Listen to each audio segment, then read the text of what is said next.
Welcome back to another episode of the Hardcore Casual with your boy, Base the Kid.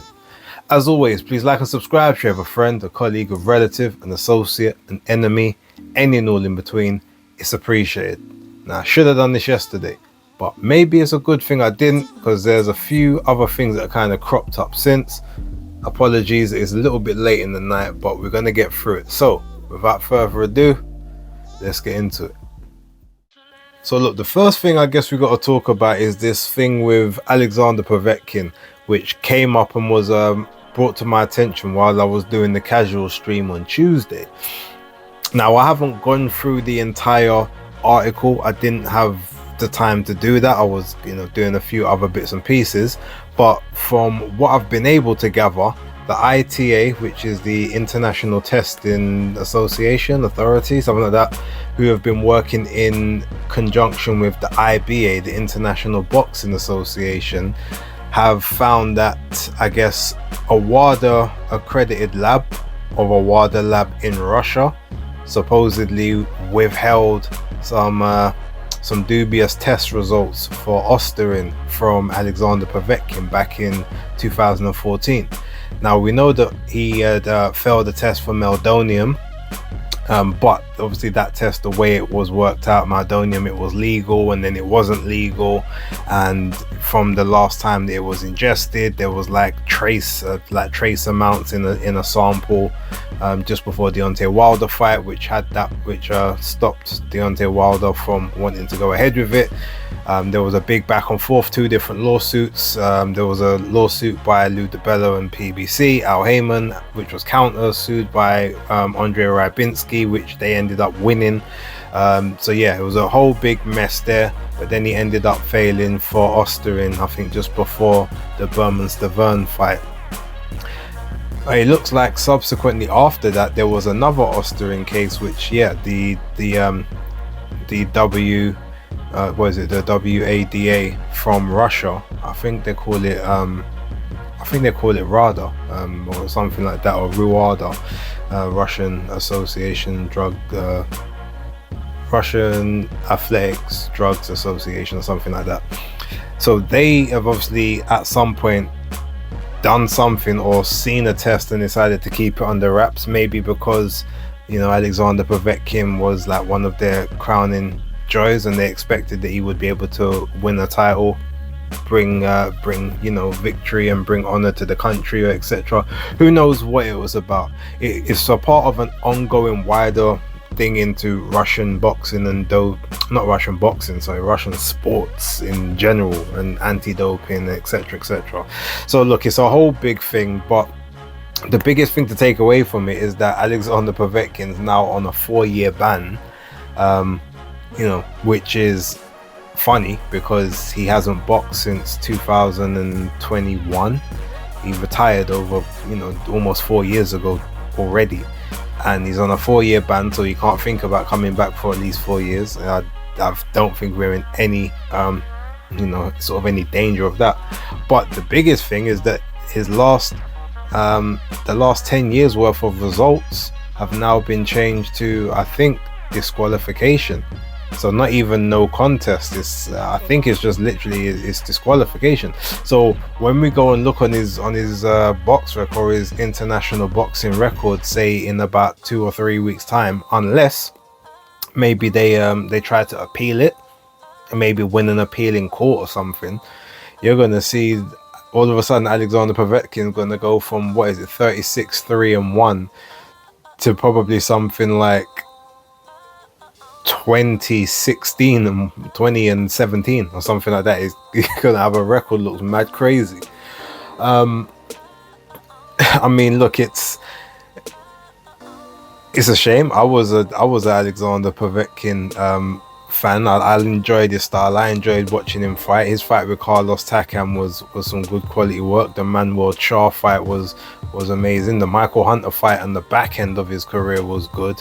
Obviously the Hughie Fury one was probably his worst display, that one and the Vladimir Klitschko, but you can't really be held accountable for those poor performances. The Anthony Joshua fight was a good fight. David Price was a good one as well.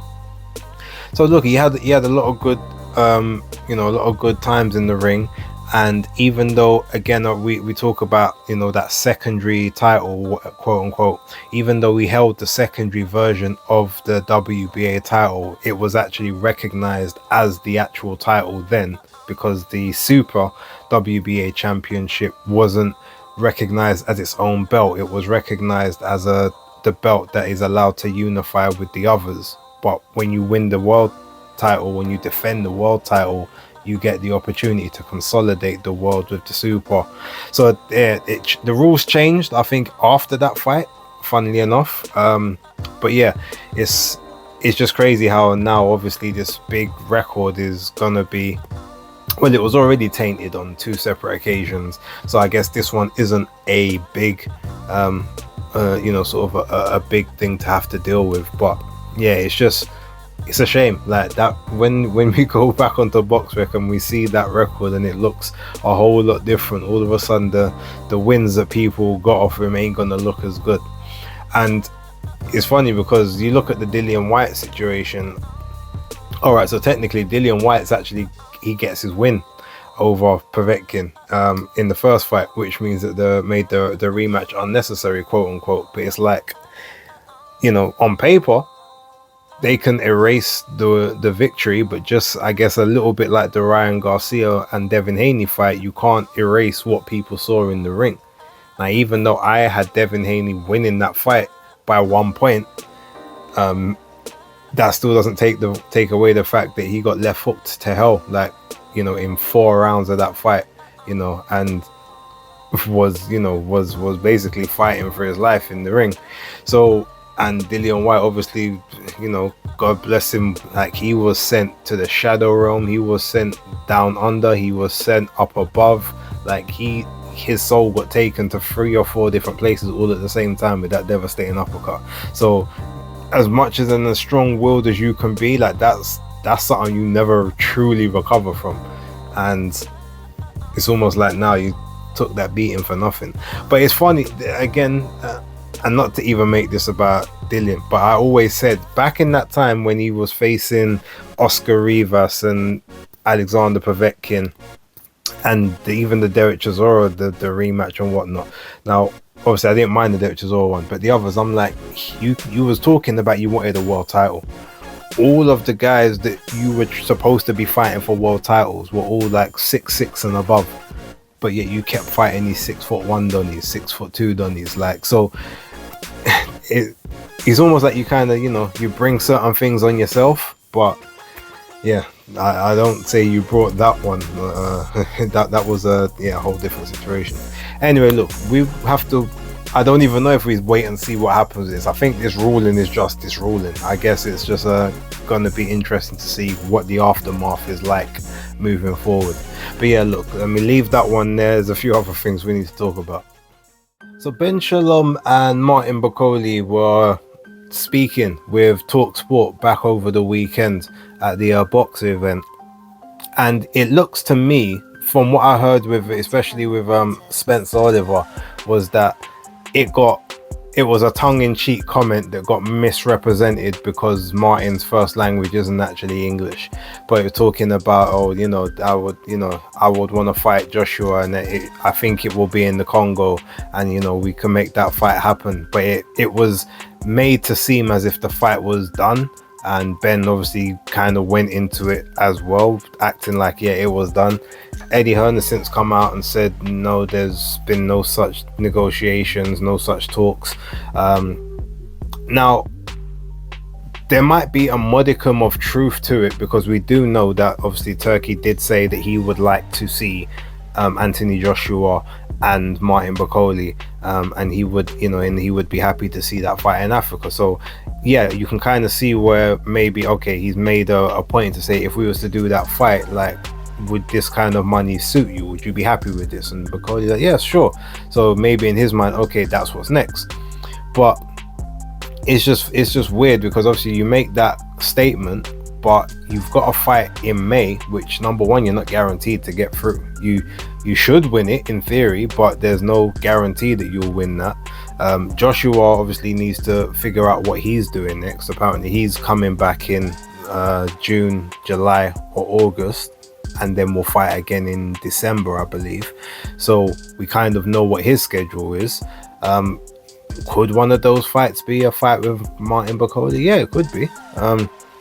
But it's just, the only other thing I could maybe think is if Joshua say he goes to fight in July, or it would actually be funny if he went to go fight in June or July, something like that, but then said, all right, Bakole, I'll fight you, but like, this is my fight date. Do you want to make it? Even though Bakole's fighting in May and he only gets like 8 weeks or something. That would, I could see some kind of chicaneries like that happening. You know, Canelo's done that kind of thing before, so it wouldn't surprise me. But yeah, look, the whole thing looks to be very cap in terms of, you know, how truthful it is. But I definitely would be interested in the fight if it takes place. There's a few fights that I would be quite keen to have a look at, but yeah, that one I just kind of thought I would sort of just chuck that in there, little sandwich in between the main topics, I suppose. Actually, just before we get into the main stuff, Teofimo Lopez and Richardson Hitchins began back and forth over the social medias regarding, you know, a fight between the two of them. Now Richardson Hitchins saying, look, you send me an offer, the money's right, I'll be there, like no problems, no questions asked.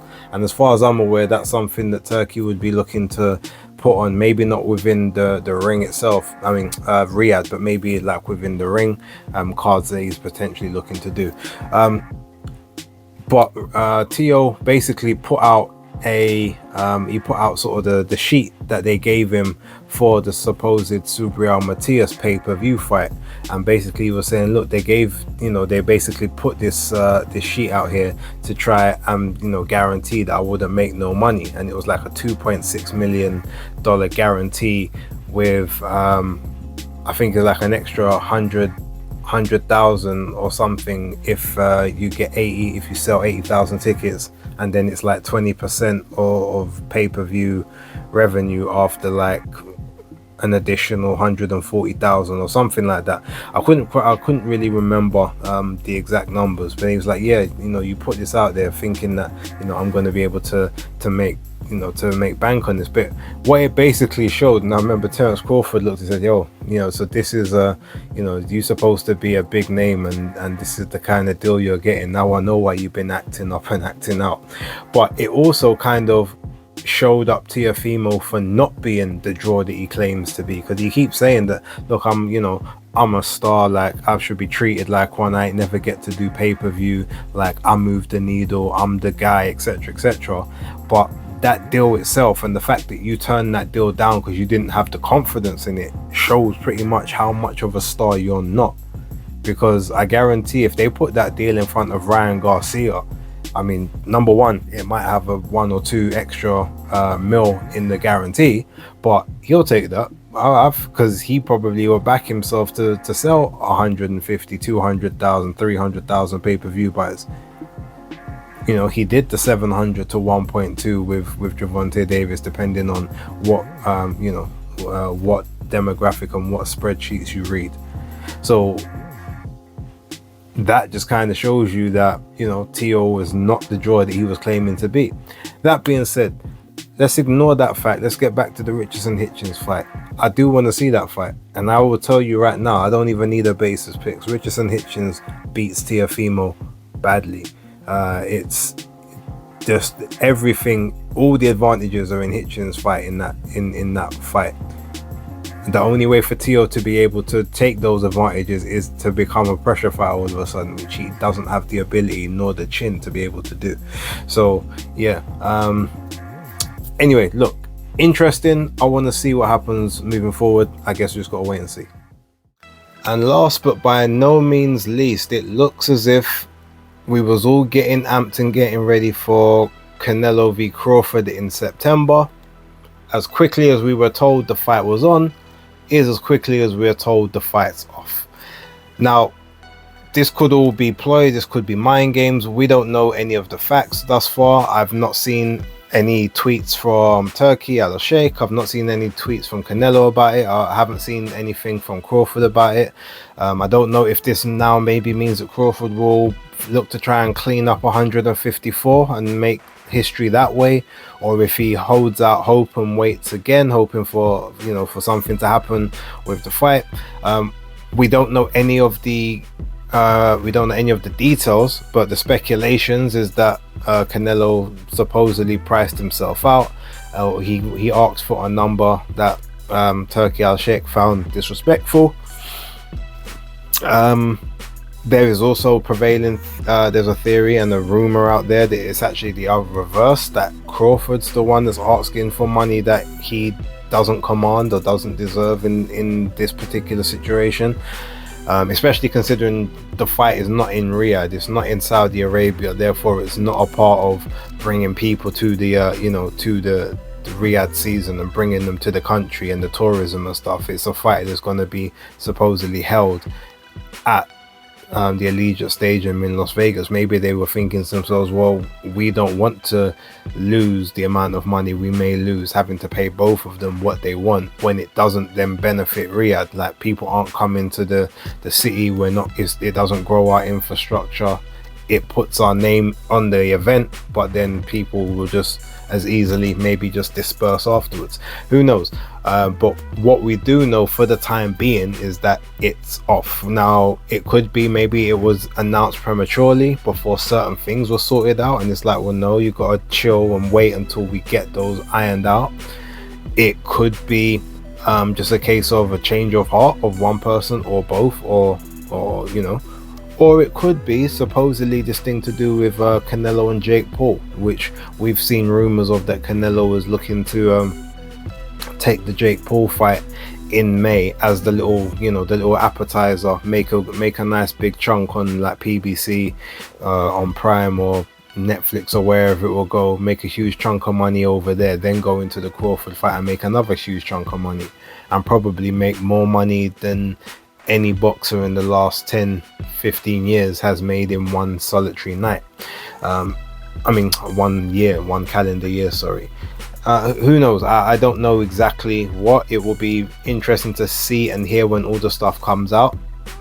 Maybe Turkey is unhappy that Canelo is looking at this Jake Paul fight rather than sitting it out and waiting until Riyadh season.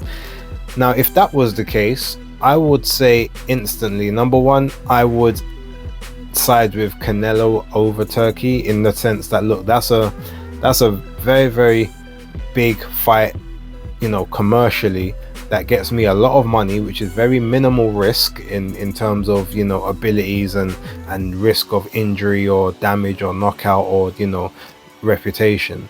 And if you're trying to keep me out of the ring for would be about 6 months at the time, 7 months, whereas I've already been out of the ring for like coming up to 6 months. I don't take a year out of the ring and then go into fights. Like, I like to, my 2 a year, I like to kind of be active and have my schedule. And obviously there's been a couple of times I've seen like Turkey has basically held people up while he's doing other things, and on one hand you got to say, well, those people, it's kind of their fault. Like, if you're there just waiting to hope to get the Saudi check and the Saudi bag, then you take the delays that come with it. But then on the other hand, it's like, well, the best chances of you winning fights is to stay active and stay sharp. Ironically, it's also the best chance for you to lose fights as well. Maybe taking your eye off the ball, overtraining, over fighting, like body breaking down, being a bit too worn, or looking at the big money fight ahead of the fight that's in front of you. These things, so you can kind of see it from both sides. But I even look at the Joseph Parker thing. Obviously he's coming into the Daniel Dubois fight, but at the time of by the time he steps into the ring against Daniel Dubois, he would have been out of the ring for almost a year. But in that same period of time that he's been out of the ring, Daniel Dubois has fought 3 times.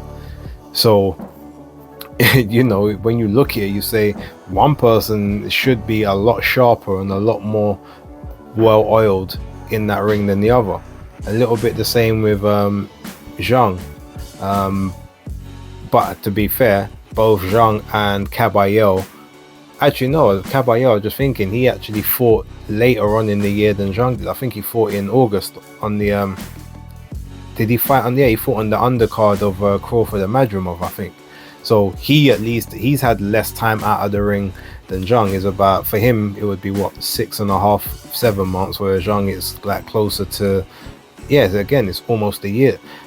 So you want these Saudi bags. It just obviously means that sometimes you just gotta play that delay game, unless you're them true A sides, then in which case you kind of get to set the schedule. But with that being said, yeah, Canelo Crawford for the time being is off. What does each person do moving forward? Your guess is as good as mine, but please leave them down in the comments and let me know what you think. With that being said, thank you very much for watching. Don't forget to like, subscribe and share. I'll catch you lot on Basis Picks tomorrow, but for right now, it's the Hardcore Casual out.